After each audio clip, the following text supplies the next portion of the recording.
स्वागत है आपका नवोदय टाइम्स पंजाब केसरी में। मैं हूं दीक्षा शर्मा। देश प्रदेश की तमाम खबरों के साथ हम आपके समक्ष आ चुके हैं। शुरुआत करना चाहेंगे मौसम से। उत्तर भारत में कड़ाके की ठंड बढ़ती जा रही है। अधिकतर हिस्सों में सुबह और शाम के वक्त घना कोहरा छाया हुआ है। इसी बीच 10 डिग्री से नीचे भी तापमान रात को जा पहुंचा है दिल्ली एनसीआर में। दरअसल पहाड़ों पर बर्फबारी का सिलसिला क्योंकि शुरू हो चुका है और ऊंची चोटियां बर्फ से लद चुकी हैं, जिसके बाद यहां भी शीतलहर का प्रकोप जारी है। अगले 5 दिनों के लिए पहाड़ी राज्यों में बर्फबारी हो सकती है और बारिश के भी आसार जताए गए हैं, यानी कि दिल्ली एनसीआर भी इस वजह से शीतलहर के प्रकोप में रहने वाला है। इसीलिए ज्यादा जरूरी है कि सावधानी इस ठंड में बरती जाए, क्योंकि दोहरी मार वैसे भी दिल्ली एनसीआर में है। ठंड के साथ साथ प्रदूषण को भी झेलना पड़ रहा है। लेकिन ओडिशा में भी अधिकतर जिलों में 10 डिग्री से नीचे ये तापमान जा पहुंचा है। बात अगर हम उत्तराखंड हिमाचल प्रदेश की करें तो वहां पर 10 जिलों में माइनस में तापमान इस वक्त दर्ज किया जा रहा है।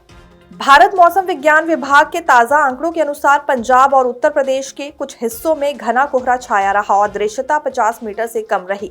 पंजाब के अमृतसर और उत्तर प्रदेश के आगरा, कानपुर वायुसेना स्टेशन और प्रयागराज वायुसेना स्टेशन में दृश्यता 0 रही। हिमाचल प्रदेश, हरियाणा, पूर्वी मध्य प्रदेश और उत्तरी छत्तीसगढ़ के कुछ स्थानों पर भी घना कोहरा रहा और दृश्यता 50 मीटर से कम रही। वहीं ओडिशा, बिहार, उत्तराखंड, त्रिपुरा और राजस्थान के छिटपुट इलाकों में सामान्य से कुछ अधिक कोहरा रहा और दृश्यता 50 से 200 मीटर के बीच दर्ज की गई। पंजाब, हरियाणा, चंडीगढ़ और दिल्ली में 27 सितंबर तक रात और सुबह के समय बहुत घना कोहरा छाया रहने का अनुमान है। विजिबिलिटी के चलते वाहन चलाने में कई तरह की परेशानियां लोगों के समक्ष आ रही हैं। दिल्ली में पॉल्यूशन और स्मॉग की मोटी परत छाई हुई है, जिस वजह से सांस लेने में भी कई मुश्किलें आ रही हैं। आज फिर एयर क्वालिटी इंडेक्स 450 से ऊपर दर्ज किया गया है, जो कि बेहद ही खराब श्रेणी में माना जाता है। दिसंबर माह के जितने भी दिन बीते हैं, सबसे खराब श्रेणी में ही एयर क्वालिटी इंडेक्स दर्ज किया गया है। अभी तक मध्यम श्रेणी में भी एयर क्वालिटी इंडेक्स नहीं आ पाया है।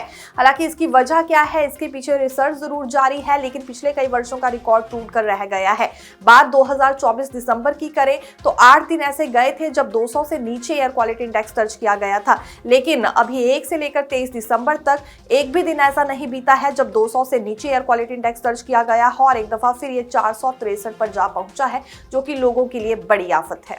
सीपीसीबी के आधिकारिक आंकड़ों के अनुसार दिसंबर में अब तक करीब 20 दिन ऐसे रहे हैं जब हवा की गुणवत्ता रेड जोन में दर्ज की गई है। मध्यम श्रेणी की हवा तभी मानी जाती है जब AQI 200 के नीचे हो, लेकिन इस महीने ऐसा एक भी दिन रिकॉर्ड नहीं किया गया।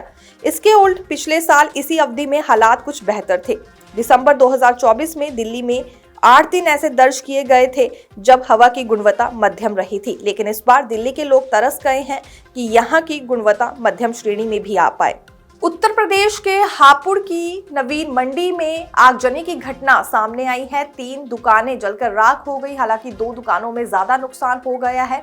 मौके पर फायर ब्रिगेड को सूचित कर दिया गया था, टीम पहुंची और अब आग पर काबू पा लिया गया है। आइए जानते हैं FSO की ओर से क्या कुछ कहना है, कितना नुकसान हो गया है और आग लगने का कारण यहाँ क्या माना जा रहा है। देर रात की घटना है जो कि नवीन मंडी में सामने आई है और ये सब्जी मंडी में स्थित 3 दुकानों में आग लग गई। रात 11:56 पर आग की सूचना प्राप्त हुई, जिसमें तुरंत हमारे फायर सर्विस कर्मचारियों ने तुरंत यहां गाड़ी रवाना करवाई और यहां नवीन मंडी स्थल में आकर के देखा तो जोरदार आग लगी हुई थी।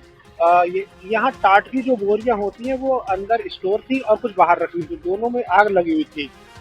जिसमें पहले मतलब हमारी एक गाड़ी ने आग को बुझाना शुरू किया। जब आग की यहाँ भयावहता को देखा तो तुरंत यहाँ 2 गाड़ियाँ और मंगाई गई। तो तीनों गाड़ियों द्वारा लगातार पंपिंग कर और हमारे कुछ और वो होते हमारे उपकरण, उनसे इसके शटर को तोड़ करके और इसकी जो छत थी उसको तोड़ करके तब आग को काबू पाया गया। कितनी दुकानों में आग जी? कितनी दुकानों में आग थी? यहाँ 2 से 3 दुकानों में आग थी। बाकी आग को फैलने से भी रोका गया।